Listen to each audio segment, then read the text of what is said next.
Bueno, buenas tardes, bienvenidos a esta mesa que tiene relación con las estrellas y con la literatura.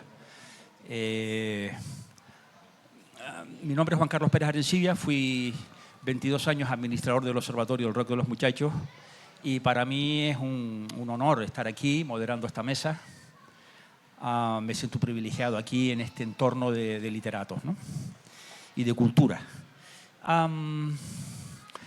Una cosa, cuando a mí me encantan en el festival, una de las cosas que me gusta es al principio, cuando presentan el cartel. El cartel de festivales, los carteles son espectaculares.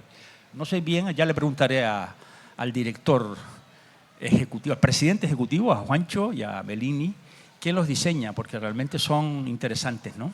Agradecer a la organización la invitación que nos hace, al Instituto de Astrofísica, que hemos colaborado desde el principio del festival en un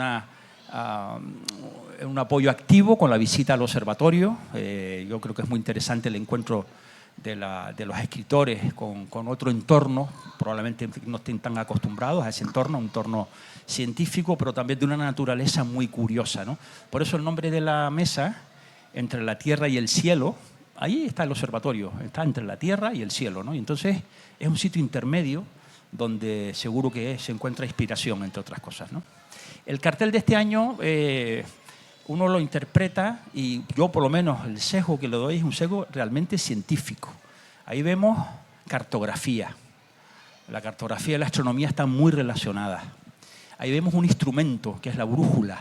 La instrumentación es clave para en fin, saber de la naturaleza que nos rodea, ¿no? Entonces, la unión de ese conocimiento pues dio lugar, entre otras cosas, a que la navegación, como está pintada, está trazada entre un puntito, entre unos puntitos pequeños que son las Islas Canarias y Venezuela, pues se valiera y se apoyara en esa tecnología, ¿no? La tecnología de la navegación marítima. La derrota, como dicen los marítimos, la derrota. La derrota es la trayectoria real, no la que trazaron encima del plano, sino la que los llevó los vientos, la que llevó las corrientes marinas, la que las llevó los errores instrumentales, que los había. Y esa es la derrota, esa derrota que está ahí reflejada en ese trazo que vemos desde Canarias hasta Venezuela.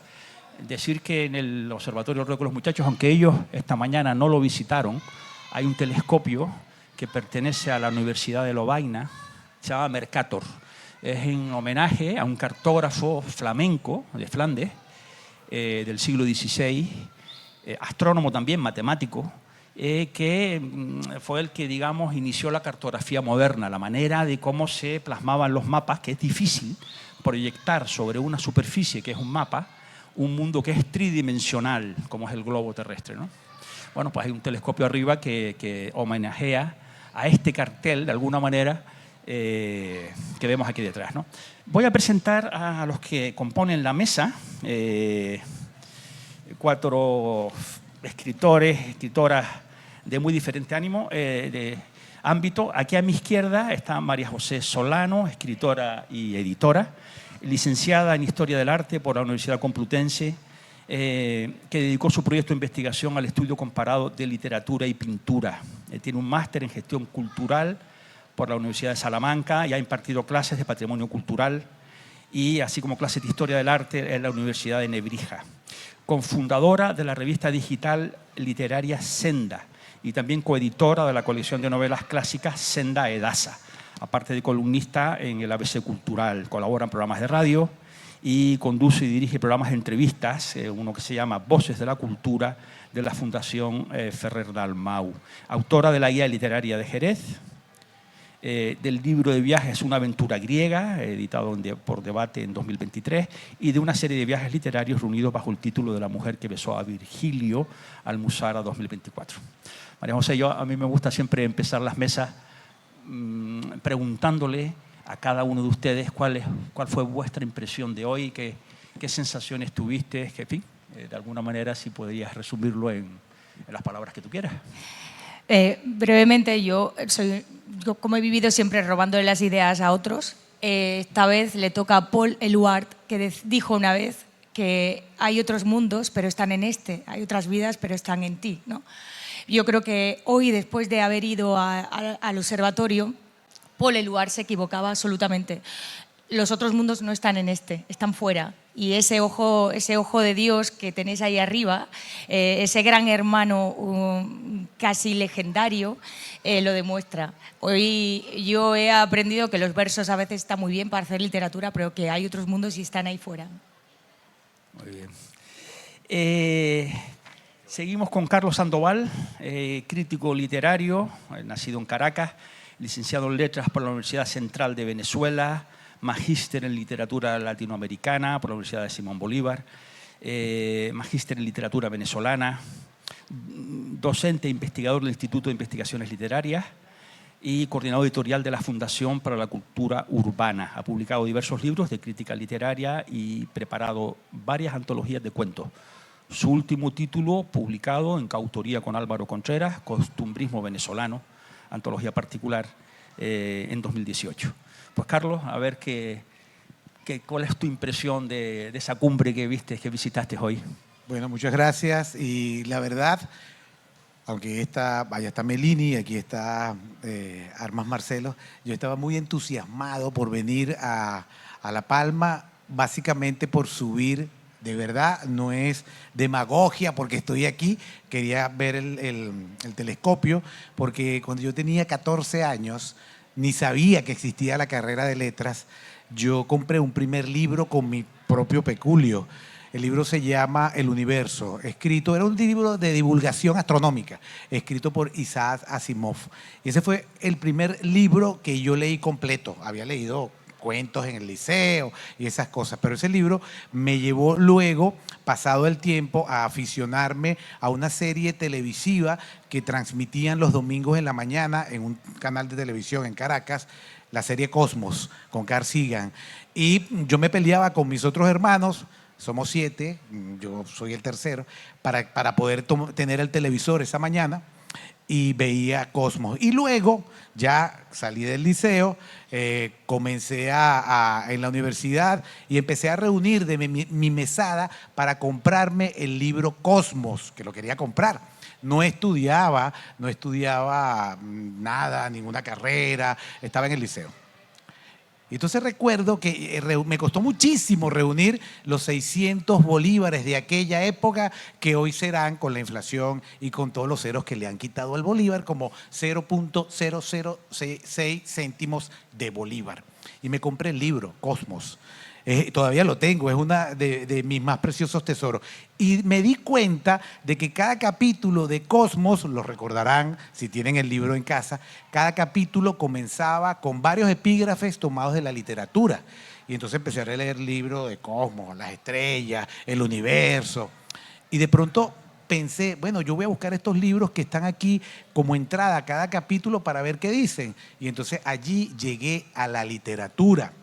Insisto, esto fue lo que me llevó de estas lecturas divulgativas a la literatura, a leer, por supuesto, García Márquez, en el caso de América Latina, Cortázar, y así fui entrando hasta que luego ya, cuando tuve uso de razón más claro, me inscribí en Letras y estudié. Entonces, esta mañana, cuando llegamos a ese telescopio, Slavko y yo empezamos a hacerle preguntas a la chica. Creo que los demás colegas nos veían así, estos sí preguntan, ¿por qué son tan preguntones? Entonces, claro, porque estaba muy emocionado. Y luego, cuando salimos del telescopio, vimos todo lo que está allí, los videos, y caminamos hasta la caldera del Tambuqué, Taburiente.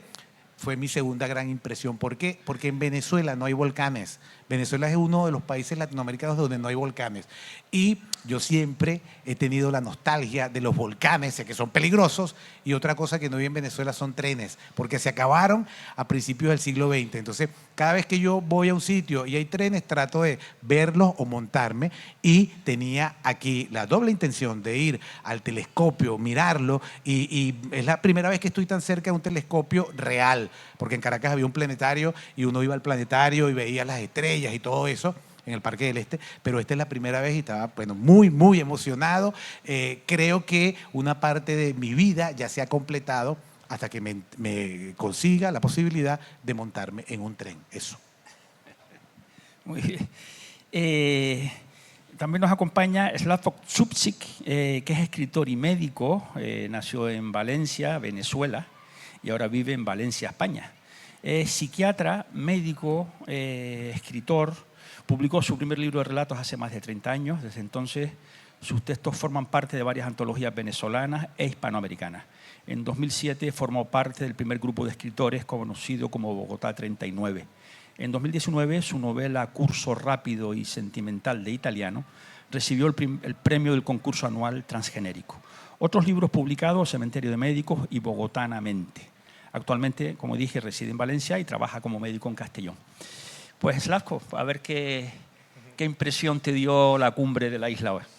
Bueno, buenas tardes. En primer lugar, debo deciros a todos los palmeros que hemos visitado vuestros intereses allá arriba y que todo está bien. Que todo está perfectamente bien y que está bien y que está lleno de belleza. Eso a manera de saludo. Y realmente cuando hay alguien que sube, cuando estamos abajo y alguien sube y nos trae noticias, como si fuera antes, ¿no? Como si no existiera Google Earth, como si no lo pudiéramos controlar. Bueno, por un dron no lo podemos controlar, porque un dron no lo podría sobrevolar. Pues nosotros hemos ido hoy, acabamos de llegar y hasta hace 1 hora y media eso estaba perfecto, en perfectas condiciones. A partir de allí, que eso parecería una broma, 3 cosas que se me han ocurrido. En primer lugar, porque somos muchos escritores venezolanos los que habitamos en este momento este lugar tan bello, recordar un libro publicado en los primeros años 90 por Rafael Castillo Zapata, un poemario por un poeta venezolano que se llama Mecánicas Celestes. Mecánicas Celestes. O sea, un libro que al menos de título se parece a este libro, a este día, Mecánica Celeste. En segundo, una reflexión bonita sobre aquel que sube, ¿no? Y por qué sube. Y nos decía una de las guías maravillosas con la que hemos contado hoy, nos recordaban que se sube para ver más lejos, ¿no? También se sube para bajar, se sube para ver más lejos, para bajar, se sube, en este caso, como hemos subido nosotros, para ver hacia arriba y para ver hacia abajo. Nosotros hemos subido hoy, pero en general el hombre sube y sube para ver hacia arriba y hacia abajo, intentando encontrarse y construir a su alrededor una cartografía celeste, terráquea e incluso marina, con el mar a lo lejos. En tercero, pensar en el cielo, en este cielo, este mismo cielo que desde hace tantos cientos de años sigue sirviendo a los paradigmas de la ciencia. Cambia el paradigma, sigue el mismo cielo y sigue siendo útil para nosotros. Antes, con la escuela árabe, en nuestro caso, en el caso de la cultura española, con la escuela mozárabe, con el Al-Ándalus, y el cielo nos daba ya información. Del cielo se hacía ciencia. A partir del cielo se curaban enfermedades. A partir del cielo se movían los motores secretos de la Tierra. Y ahora continúa dando información para seguir haciendo ciencia. El cielo, como el cielo, la mecánica celeste. Sí, fíjate que en la cosmogonía más, la que tenemos todos, por lo menos en la cultura hispana, que viene del Génesis, ¿no? Es la primera cosmogonía. En el Génesis, ¿no? En las primeras frases del Génesis, que es donde comienza el mundo, de la creación del mundo, lo primero que se crea es la luz. Es lo primero que crea Dios, la luz. La luz es la que utilizan los astrónomos para observar, para extraer la información que nos viene del universo, ¿no? La luz. Después hay otro día, al siguiente día, separa el firmamento de la tierra con las aguas, dice algo así el Génesis, ¿no? O sea que ya el firmamento, el segundo día, ya está allá, ¿no? Y el cuarto día, si no recuerdo mal, es cuando se crean los calendarios, los astros, el Sol, la Luna, para guiar el tiempo humano. O sea, es curioso cómo desde el Génesis está puesta pues, una serie de ideas que la ciencia antigua y moderna ha recogido y sigue investigando y sigue dando, ¿no? Bien, nuestra última participante a la izquierda, Carmen del Puerto, tengo el gusto de haber compartido muchos años de vida profesional, es periodista y escritora madrileña, doctora en Ciencias de la Información y periodista especializada en Ciencia y Tecnología, vinculada al Instituto de Astrofísica de Canarias desde 1986, o sea, ya una labor profesional amplia en el instituto. Primero como responsable de Información y Ediciones y después como jefa de la Unidad de Comunicación y Cultura Científica y impulsora de numerosas iniciativas transversales como la coordinación del proyecto En un lugar del universo, que es un libro que se editó con la participación de una playa de escritores que visitaban el observatorio y pernoctaban y convivían con los astrónomos que trabajaban arriba en el observatorio. También es escritora y ha escrito obras de teatro como El honor perdido de Henrietta Leavitt, un homenaje al papel de las mujeres en la astronomía, libros de viaje, manuales de divulgación astronómica. Tiene un libro muy bonito que se llama Especies cósmicas entre gigantes rojas y agujeros negros, que ha sido traducida a varios idiomas, y últimamente ha publicado algunas novelas como El finlandés errante, La vida ilícita de Jan Salakari, Memorias de una taira, que me acabo de leer, Carmen, y el último que ha publicado junto con su hija se titula Estos niños no existen. Es un conjunto de relatos inspirados en imágenes creadas con un programa de inteligencia artificial por su hija Laura. Carmen, bueno, a lo mejor querrás decir algo del observatorio, a lo mejor ya hacías un tiempito que no subías al Observatorio del Roque, pero me gustaría, como tú tienes esa vertiente de comunicadora de la ciencia, ha sido tu principal objetivo. Yo recuerdo un encuentro de los principales centros de investigación españoles que tuvo lugar aquí en La Palma en el año 2015. Se llamaba 100 por Ciencia. A él acudieron todos los centros de excelencia científica del Estado español que tienen una etiqueta que se le llaman centros científicos Severo Ochoa, no que sean de bioquímica, son de todas las ramas, de fotónica, de nanotecnología, de matemáticas, de fotónica, de supercomputación, de astrofísica. El instituto nuestro tenía esa calificación. Y el lema de ese primer encuentro de todos esos centros de excelencia era la comunicación de la ciencia. Era el lema y por lo tanto vinieron las editoras eran editoras de las noticias científicas del país, del mundo, de Televisión Española, etcétera, etcétera, ¿no?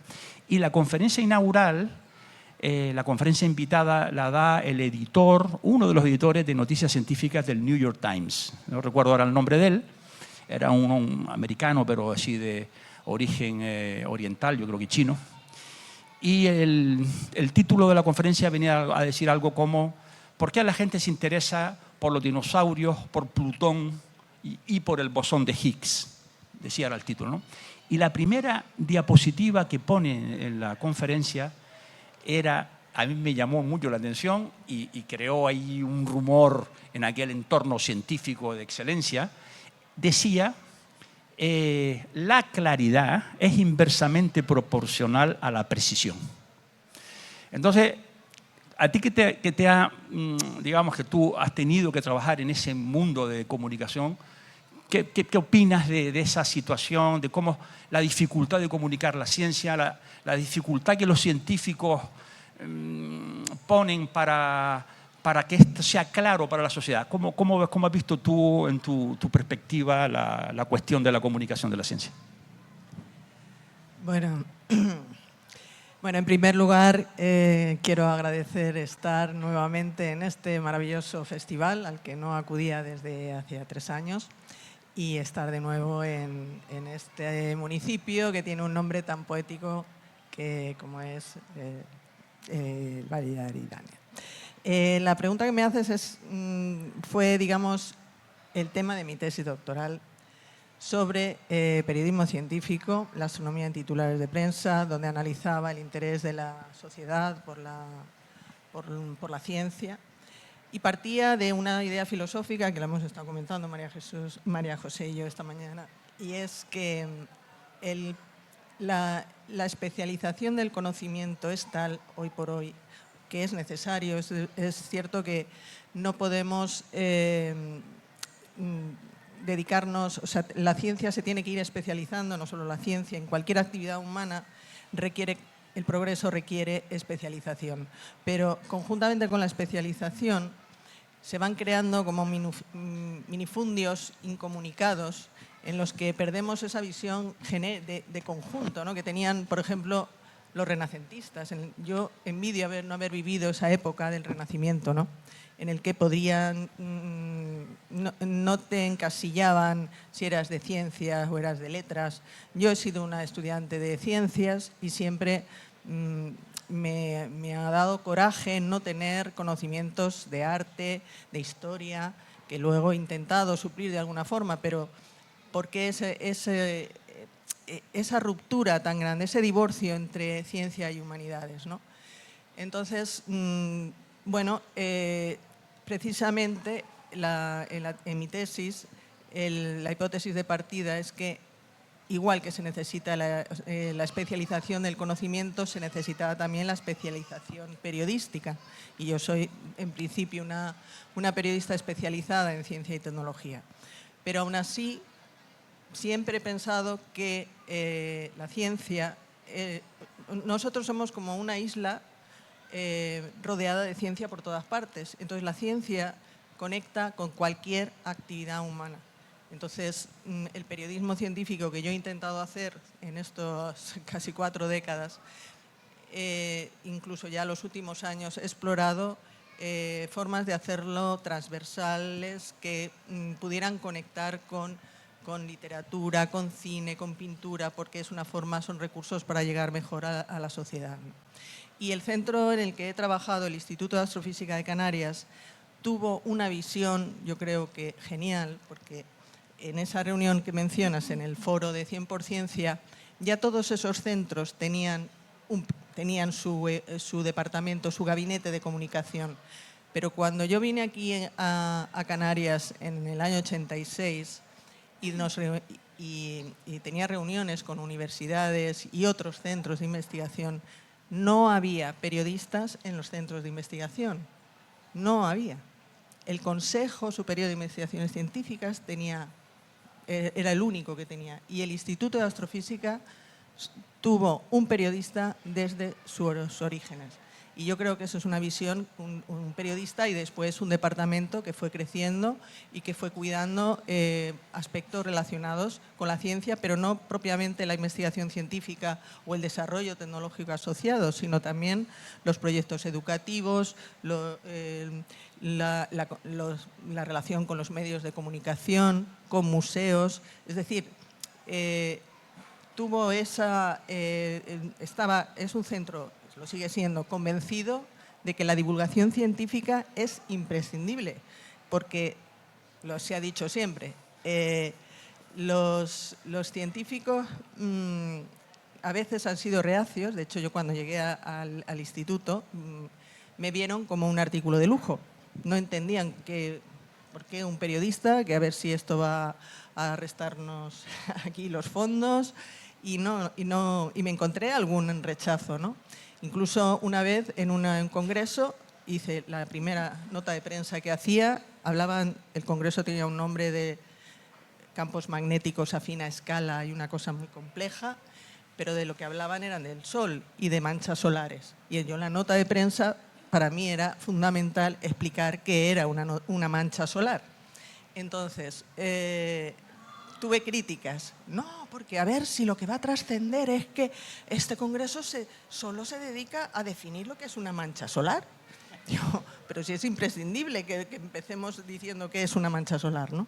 Bueno, el caso es que esa percepción ha ido cambiando. Yo lo he ido viendo afortunadamente la astronomía tiene una ventaja y es que se vende sola. No hay otras disciplinas científicas que lo tienen un poco más difícil. Creo que la astronomía tiene mucha poesía y por tanto eso lo facilita. Y es fundamental que sean los científicos los primeros que sepan comunicar, porque luego estaremos los periodistas, los escritores, como decía la subdirectora del IAC, los científicos necesitan a los escritores, a los periodistas, necesitan las palabras para transmitir ese conocimiento que van adquiriendo y que cada vez es más nuevo. Y entonces en el Instituto de Astrofísica de Canarias yo creo que se hace una labor de divulgación y de llegar a la sociedad como muy pocos otros centros lo hacen. Y con respecto al observatorio, que hacía tanto tiempo que no veía, bueno, 3 años, bueno, a mí siempre me cautiva, pero es que al encontrarme esos nuevos telescopios Cherenkov ha sido una imagen, y sobre todo ver el entusiasmo de la gente que iba conmigo, eso no tiene precio.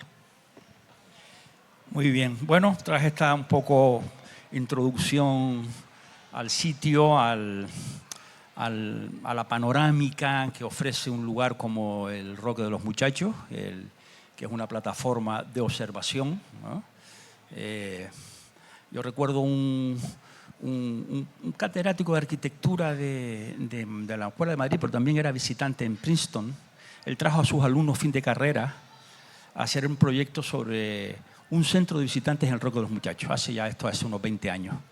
Y entonces me invitó a asistir a la presentación de los proyectos, ¿no? Y había uno que había diseñado un centro de visitantes arriba mismo, en la plataforma donde ustedes vieron hoy la caldera, de aquello es un espectáculo verlo, ¿no?, de la naturaleza. Había uno que había diseñado un monasterio, como la idea, la explicó después en su presentación, porque él decía que aquel lugar era un lugar de contemplación. Entonces lo que más se le acercó, lo que más le inspiró era la idea de un monasterio, tenía un claustro, en fin, tenía unos lugares para observar el cielo, incluso a simple vista, ¿no?, ya no con los telescopios que estarían alrededor, ¿no?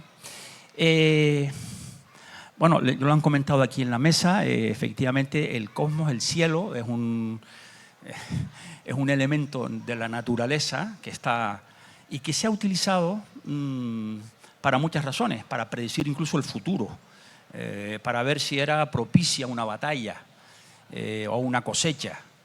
Y modernamente ya se utiliza para, bueno, pues para entender mejor en qué lugar estamos, qué hacemos, etcétera, ¿no? Yo me pregunto si alguno de ustedes, en la experiencia vuestra como escritor, bueno, han utilizado la idea del cosmos, en fin, y les ha servido como de inspiración en alguna, o les ha dado alguna idea, esa, digamos, la grandeza que tiene el universo, la pequeñez del hombre, que cada vez nos llega más información de que somos, en fin, ya vieron en el vídeo de Gran Tecán probablemente hoy, el puntito aquel puntito que verían miles de puntitos proyectados en aquella pantalla, eran galaxias iguales que la nuestra. Nosotros estamos allí en un rinconcito de una galaxia dando vueltas alrededor de una estrellita no muy tampoco llamativa que llamamos Sol.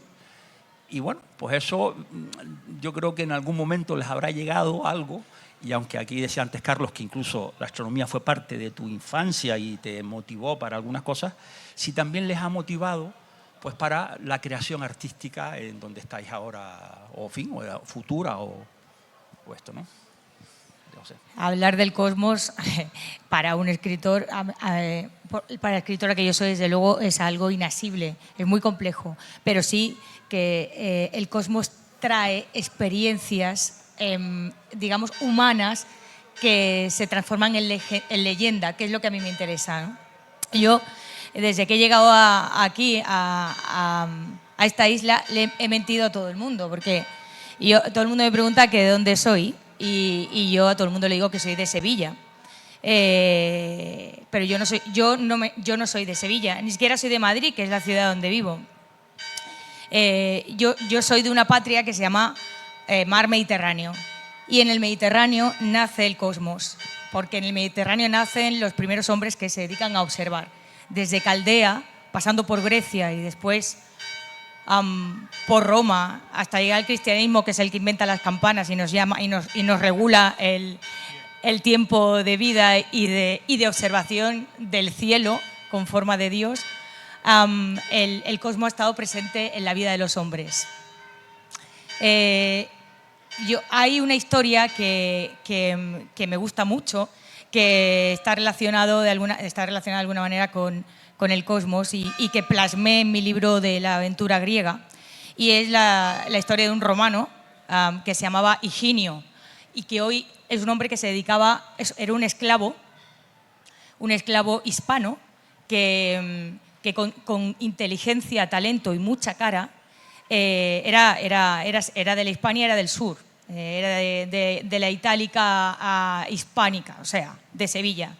Se fue a Roma, llegó a Roma como esclavo, pero tenía un talento insuperable y este hombre se hizo amigo de Augusto tras muchas historias que ahora no puedo traer aquí y se convirtió en el bibliotecario de la Biblioteca Augusta de Roma.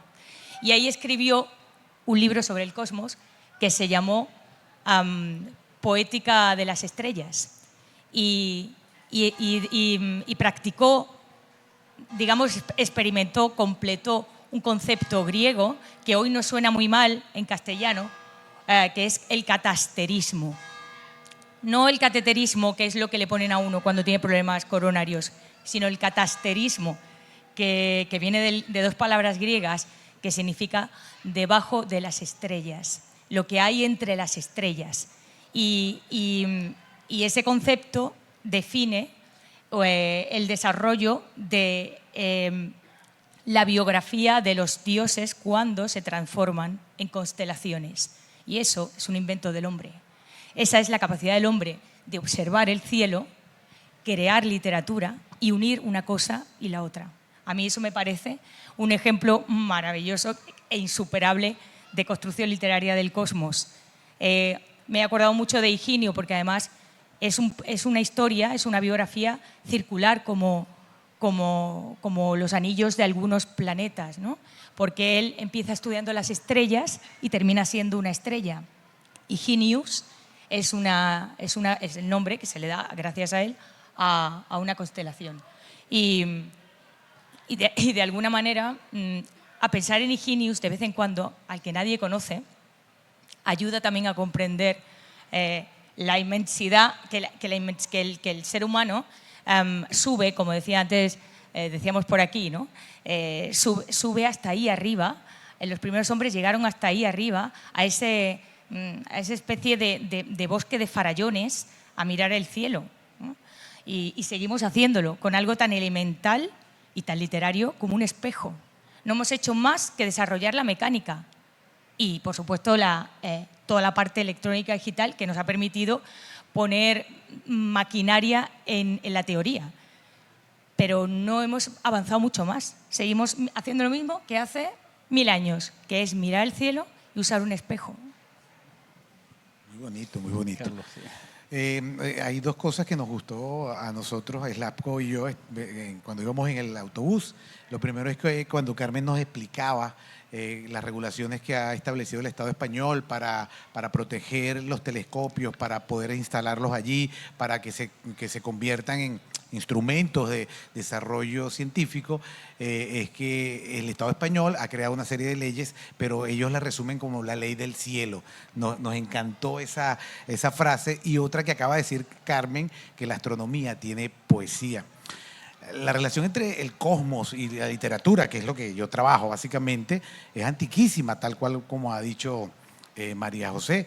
Yo recuerdo, en el caso de América Latina, por supuesto, no tenemos un desarrollo tecnológico ni científico tan avanzado como los países del primer mundo, pero sin embargo, como tiene poesía la astronomía, hay una novela de la mexicana Elena Poniatowska que se llama La piel del cielo, donde se narra la vida de un astrónomo a través de la mirada de la hija, que todas las tardes veía a su padre, que se iba al telescopio, y bueno, es muy bello, y va contando pues una historia particular. Pero también tenemos el caso del venezolano Ignacio Quintero, que tiene un libro de cuentos que se titula La línea de la vida. Ahí hay un cuento que se llama Antares, y ese relato cuenta cómo, según el personaje de este relato, cuenta cómo se formó la constelación de Antares. Es una propuesta, por supuesto, ficcional y mitológica,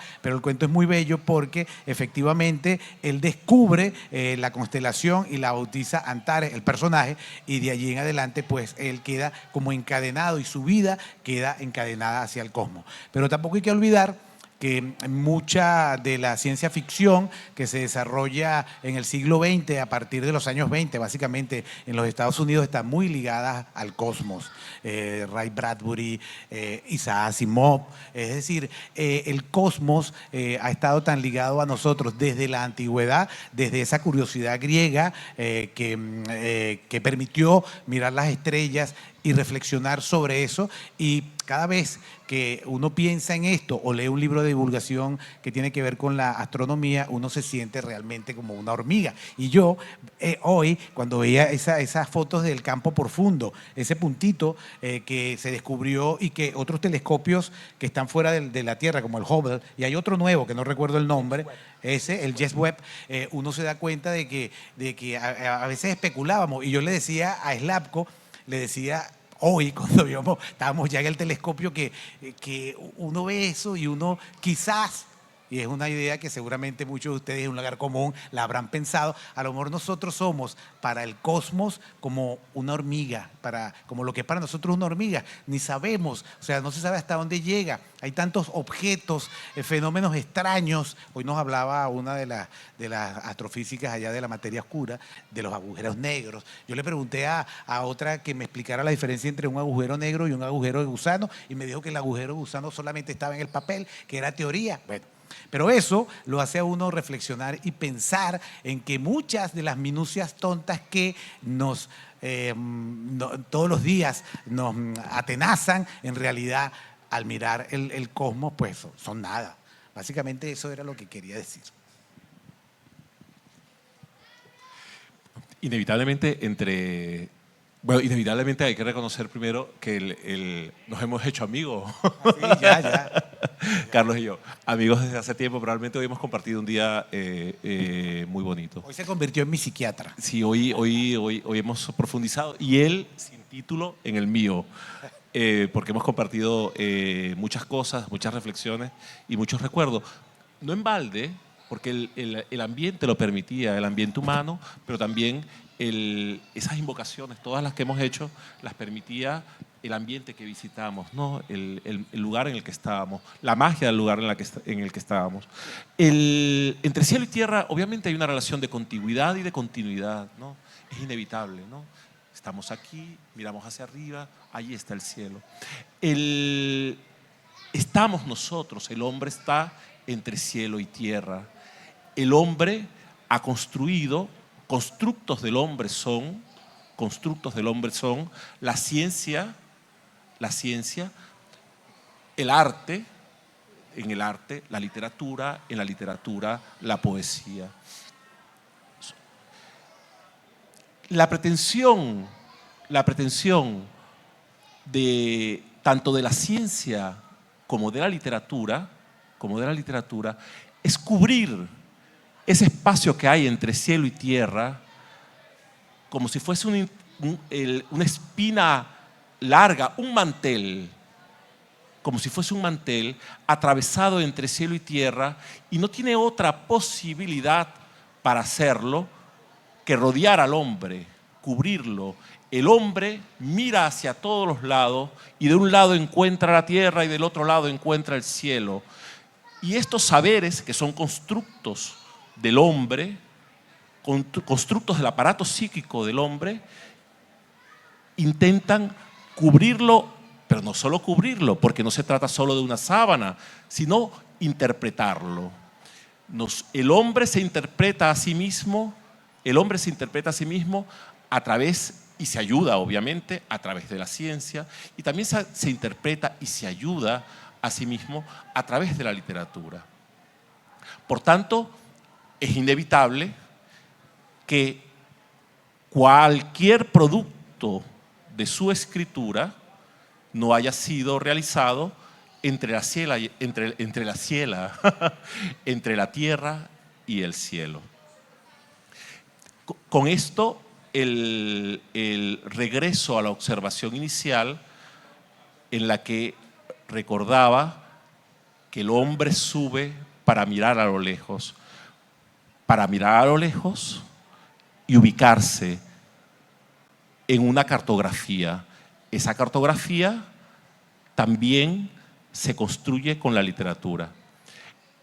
En mi caso, y en mi desempeño como médico, y también incluso en la tesis que escribí, en la tesis doctoral en la universidad, para la Universidad Autónoma de Barcelona, yo no he tenido nunca ningún problema en aceptar que en mi ejercicio profesional, en la medicina, la literatura aporta una sensibilidad y que la medicina a la literatura que yo hago le aporta un rigor. Pero esto no es gratuito, porque estos constructos del hombre, sea ciencia, sea literatura, están íntimamente conectados con la filosofía. El más profano podría decir, ¿pero qué tiene que ver con la astronomía con la filosofía? Lo tiene que ver todo, porque ya lo decía Immanuel Kant, la ciencia en momentos de crisis ha de regresar a la filosofía, que es la madre de todas las ciencias, para ser refundada. Y eso pasó con la medicina, e imagino que también habrá pasado con la astrofísica, cuando en algún momento necesita replantearse y decir, esto no sirve para hacer horóscopo. No va de horóscopos la cosa, no va de predecir el futuro, por lo menos no de la forma en la que lo estamos haciendo. Esto va de otra cosa. Porque claro, ahora nos parece una barbaridad pensar que los horóscopos se siguen haciendo, igual que las cartas astrales, con la ventaja para los horóscopos que algunos periódicos todavía los publican, se siguen haciendo y decimos, pero qué aberración, pero esto no lo hacemos en nuestro observatorio. No, y no lo hacíamos en ese observatorio tal como estaba construido, pero lo hacíamos al amparo de la ciencia, porque el paradigma científico que había en ese momento lo permitía. El paradigma ha cambiado, la ciencia que antes había regresa a la filosofía para refundarse, y ahora podemos visitar el observatorio y aprender tanto y gozar tanto como lo hemos hecho en sus instalaciones. A mí, de todo esto, como en mi escritura, como soy anticuado, la parte que más me interesa tiene que ver con el pasado, con los horóscopos, que algún relato he escrito basado en falsos escritores de falsos horóscopos, y que es una cosa que me divierte muchísimo, ¿no? Porque además yo trabajo en mi trabajo, por lo menos de noche hospitalaria, siempre aparece alguien con un horóscopo en medio de una revista. Y en ese horóscopo, y si no aparece, se lo inventamos y le buscamos, le conseguimos novio, novia, le inventamos hijos, fortunas, estudios, lo que sea necesario. Y lo otro, a mí siempre me ha apasionado, a partir de este mismo doctorado en la Universidad Autónoma de Barcelona, que era en Historia de las Ciencias, todo lo ocurrido con el cielo en el Al-Ándalus. Todo lo ocurrido, toda la ciencia mozárabe, que sigue siendo misterio y maravilla. Bueno, yo quiero recordar que Kepler, un astrónomo de los grandes, tuvo que dedicarse a la astrología para vivir y luego a la astronomía como realmente vocación. Y Kepler también escribió una novela, Somnium, que es también puede que de las primeras novelas. Bueno, y es que en la literatura siempre ha habido ciencia y astronomía. Y a mí me hicieron en la facultad leer Prosa del Observatorio de Julio Cortázar, en la que Cortázar, a partir de un recorte de prensa de Le Monde, en el que hablaba del curso de las angulas, camino de ser anguilas en la región de los Sargazos, bueno, pues comparaba esas anguilas en el océano con estrellas en el cielo.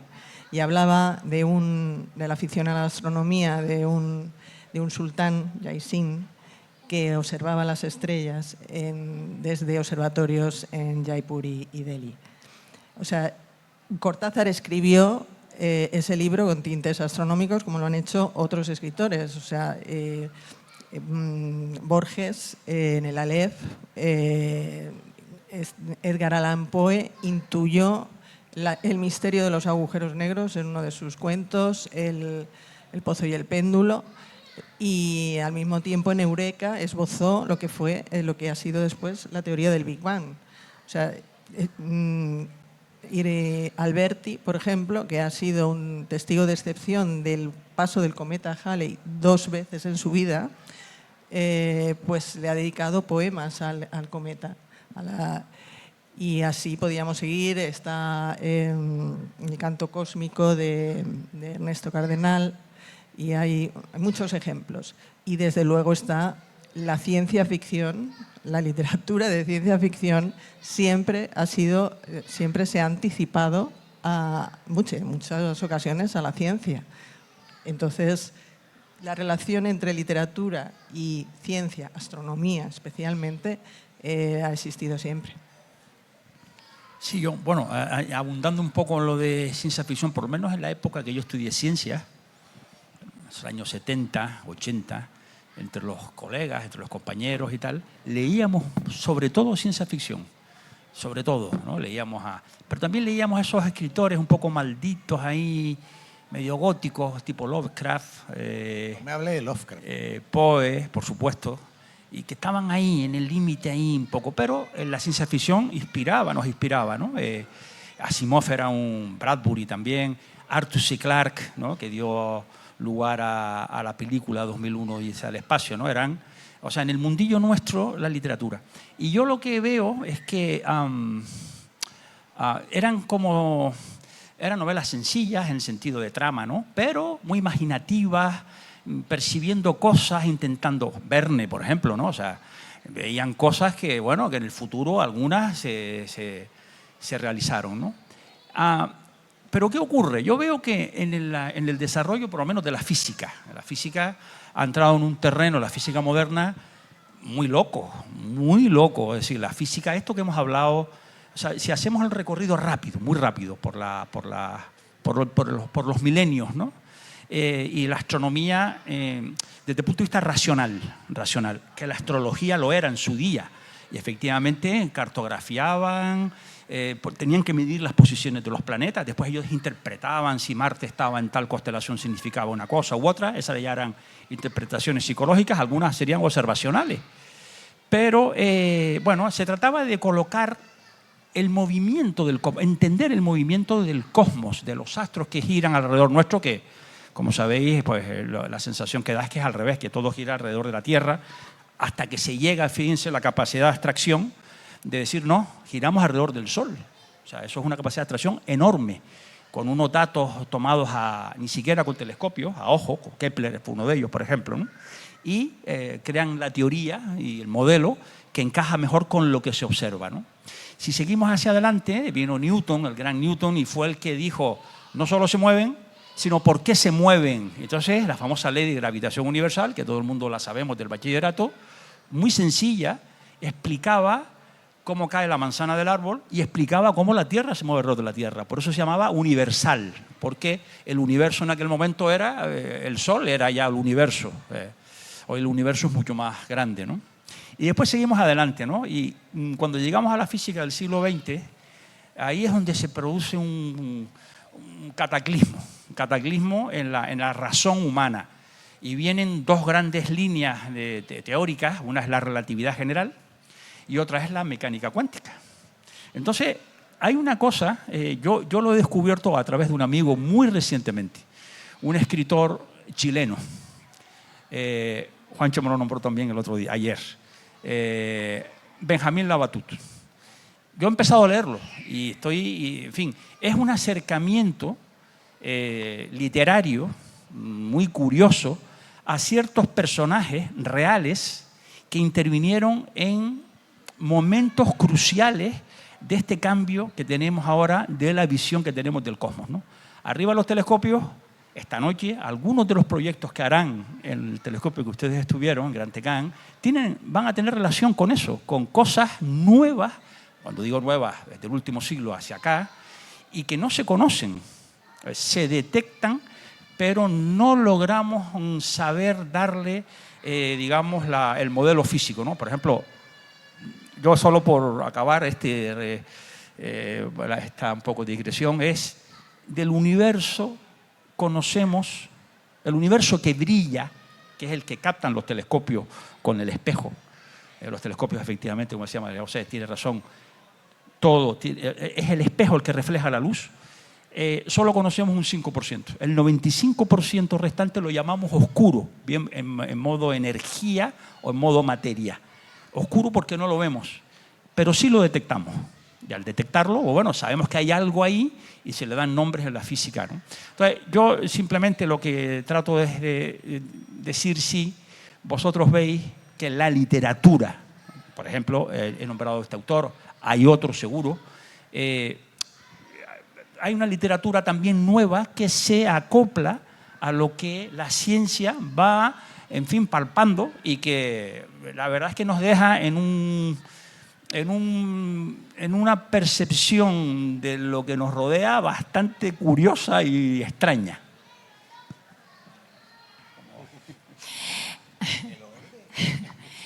Hay que seguir el orden. Bueno, la literatura actual, yo debo decir que leo literatura actual, leo a mis amigos, o sea, poco más. Yo me quedé en el siglo XIX y principios del XX. Supongo que por deformación profesional de historiadora, me imagino, y porque además la uso como herramienta de trabajo para el periódico y para mis clases, ¿no? Entonces, no hay tiempo para mucho más. Sí que es verdad que me encuentro con algunas sorpresas literarias actuales. Aquí he descubierto unas cuantas y eso está muy bien. Pero sin salirme, yo creo que al final todos los autores antiguos y modernos nos inspiramos en la historia, en el pasado, porque somos lo que somos porque fuimos lo que fuimos, y eso es así. Entonces, a mí hay una cosa que me fascina de esto de hoy, por seguir en el tema que no desarrollé antes y que que el campanario y la pregunta, bueno, pues lo impedían, pero sí que es verdad que, incidiendo en el tema de los espejos, que es tan literario y yo, además, es que la pregunta, hoy hemos preguntado todos, ellos más, eso es verdad. Pero también hemos preguntado nosotros a los científicos que teníamos allí, tenemos la suerte a las científicas, porque además es magnífico que sean mujeres las que estén ahí, ¿no? Y una cosa además muy singular, por otra parte. Y entonces, cuando ella me explicaba la forma de los espejos, que es una forma para aprovechar la superficie, que es una forma como las celdas de las abejas, ¿no? Es una forma hexagonal para aprovechar el máximo de área y recoger el máximo de luz, que esto es como los impluvium y los compluvium de las casas romanas, ¿no? Que mientras más grande era el impluvium, más agua recogía el compluvium. Mientras ella me explicaba la sencillez complejísima de esos espejos que flotan en aceite, yo pensaba en el origen de todo esto, ¿no? Y otra vez por deformación profesional. Y el origen es que el reflejo está ya en la mitología griega, como todo. Nosotros lo que hemos hecho a partir de esa época son apuntes a un lado del gran libro que escribieron estos tíos, ¿no? Los greco-romanos, y apuntes a pie de página. Y recordaba a alguien que venció al mal gracias a un reflejo, a Teseo, el héroe, que venció a la Gorgona porque la Gorgona se reflejó en su escudo de metal brillante, ¿no? Entonces, de alguna manera, el hombre con ese afán por seguir, por intentar, a pesar de los fracasos, a pesar de que sabemos cuál es el final, que es que siempre habrá otras gorgonas. La gorgona tiene muchos cuellos que cortas, cercenas, pero aparecen. Seguimos fabricando espejos cada vez más grandes, cada vez más complejos, para observar luces que terminarán deslumbrándonos, ¿no? Pero, y yo creo que esa es de alguna manera es la base de toda literatura, insisto, moderna o pasada, que es convertir lo inasible en mito, en metáfora, en simbología, ¿no? De alguna manera, subir ahí arriba es darse cuenta de que lo que de verdad le interesa al hombre, lo que de verdad nos convierte en seres civilizados, algunos más que otros, es el ansia de conocimiento, sabiendo de sobra que vamos a dejar eso ahí a medio hacer para que otros lo continúen, ¿no? Eso es lo que me fascina de verdad. Y de alguna manera esos espejos gigantes que captan la luz son como la literatura. En la literatura no ganamos nada, ¿no? Lo que hacemos es simplemente dejar el testigo para otros que vienen. Yo creo que ahí está la gran novela del mundo, que es seguir observando lo que los demás dejaron. Al menos esa es mi mirada. Esa es la mirada y esa es la reflexión que yo he hecho hoy ahí arriba frente a esos espejos rarísimos.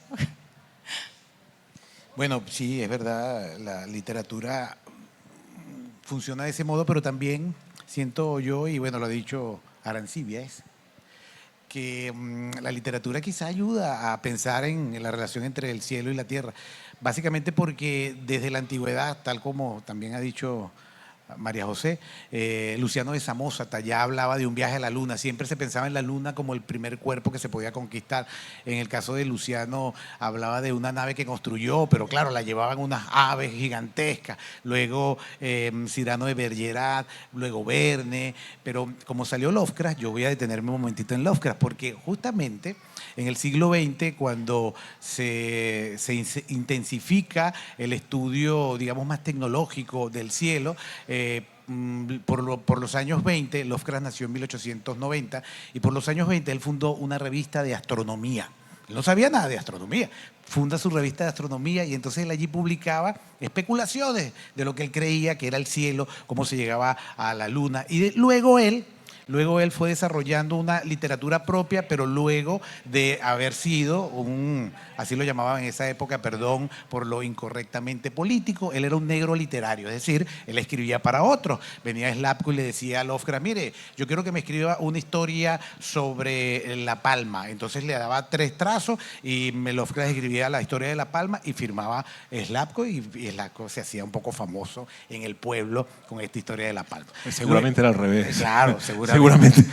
Entonces Lovecraft luego fue desarrollando una literatura que fue combinando la exploración imaginaria del cielo, del cosmos, con una serie de demonios que él tenía literarios.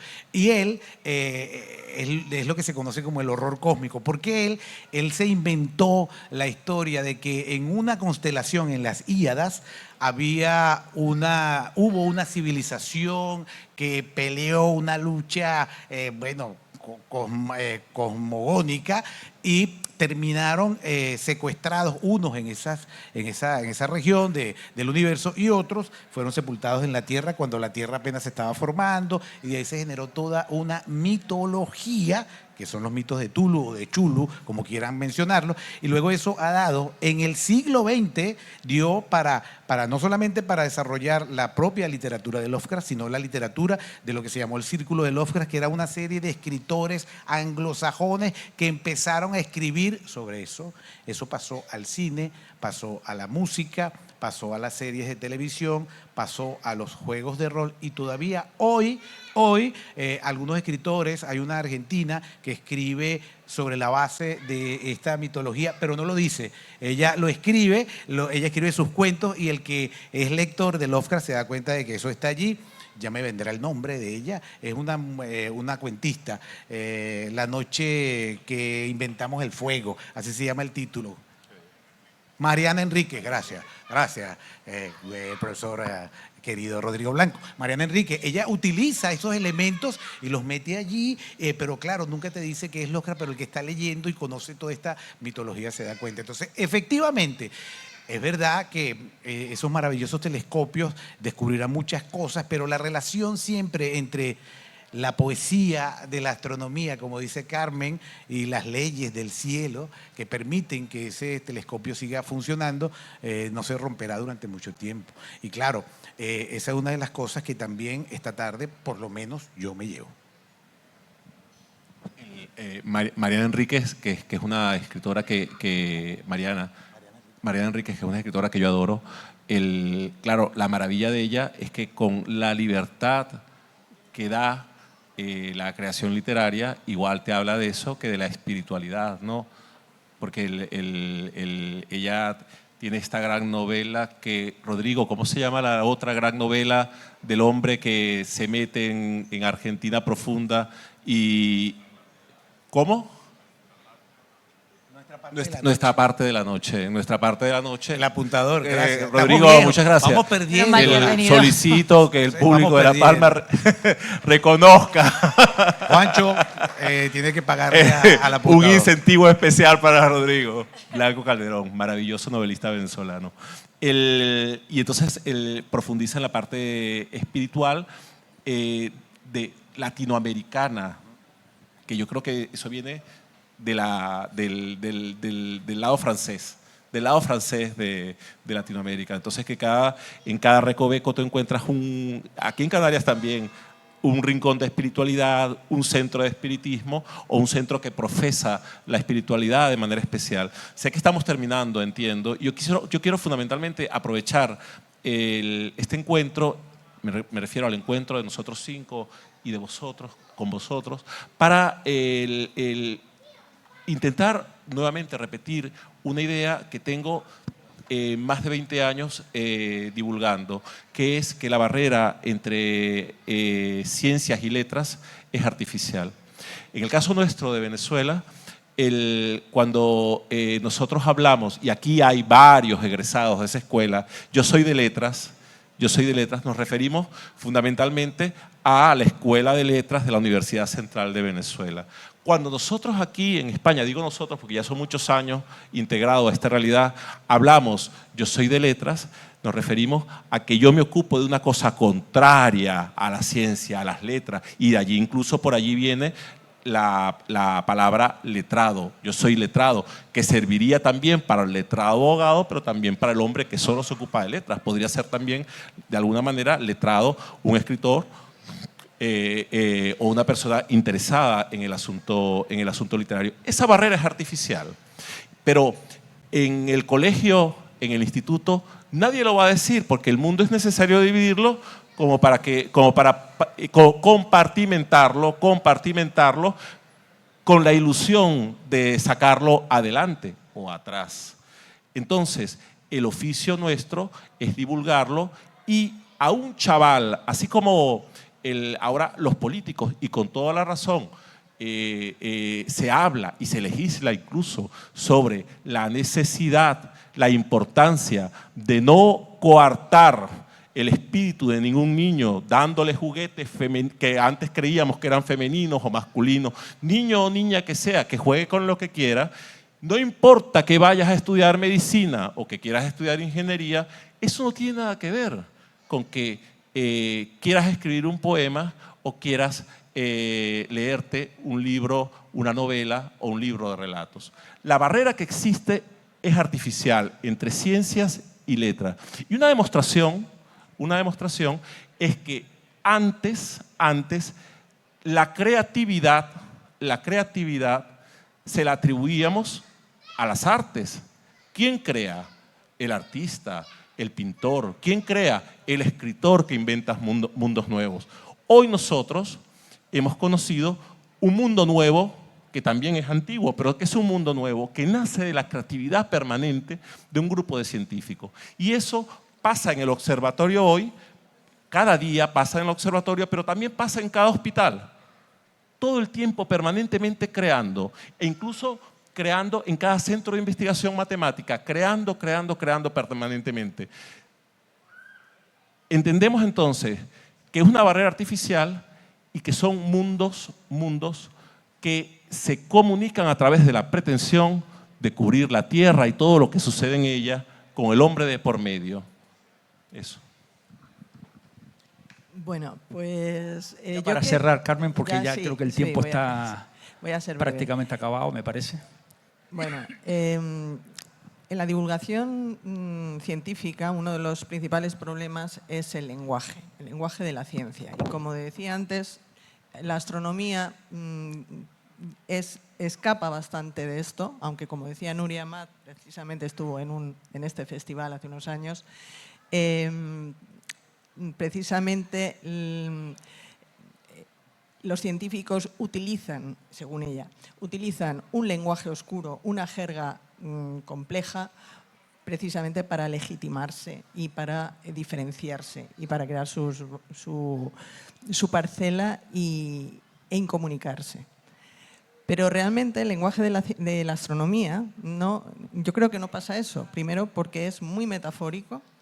Se construye, la terminología astronómica se ha construido primero con la herencia grecorromana, como sabemos, todos los nombres de las constelaciones, de los planetas, de los satélites y demás.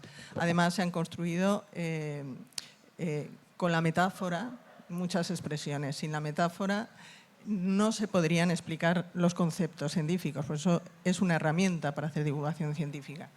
Y hay metáforas maravillosas, algunas veces son peligrosas porque podría simplificarse mucho una realidad científica y hay veces que a los científicos les puede horrorizar eso, pero la metáfora está presente en el lenguaje de la ciencia y concretamente en el de la astronomía. Y para terminar, recordar que una de las metáforas, todos los objetos del universo son como seres vivos, que decimos que las estrellas nacen, que las estrellas mueren, hablamos de cadáveres de estrellas. Hay muchas expresiones que nos recuerdan prosopopeyas, ¿no? Porque damos cualidades humanas a los objetos del universo. Pero hay una especialmente que es la expresión somos polvo de estrellas, que es la que popularizó, no acuñó, pero popularizó Carl Sagan en Cosmos. Y realmente lo somos. Y yo creo que es un ejemplo de fusión de poesía, de literatura y de ciencia. Y ya. Pues muy bien, yo creo que aquí ya acabamos la mesa. Muchas gracias por la presencia y hasta el año que viene. Gracias. Gracias a